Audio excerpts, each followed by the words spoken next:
para makabili po kayo ng mga bilihin na mura. Meron tayong bigas. Magkano yung bigas dito? 20? 25? 29 per kilo. Yun ang pinakamababa na.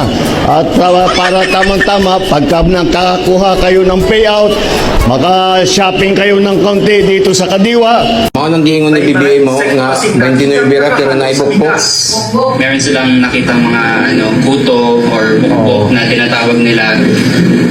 Merong mga buyer na Barato nga bugas, pero may bukbok. Yung loob ng sako kung meron. Nasa kuha ng ABS-CBN News ang ilang plastic ng bigas ng Kadiwa Rice Ginoo na ko. maraming ang reveal o bukbok at hindi lang anila iisang sako ang meron ito. Karamihan meron eh. Merong sako na marami, meron na konti Mao lang. nang bukbok ko. Kasi Bato barato ra. nasa nasa Nasa loob bukbok. ng Way klaro nga bugas. bigas yung yung mga bukbok. Yung 40 pesos pa yung bigas, mas maganda. Ngayon kasi medyo madilaw. Para hindi masayang, ginagawa ng paraan para tuloy-tuloy ang pagbebenta.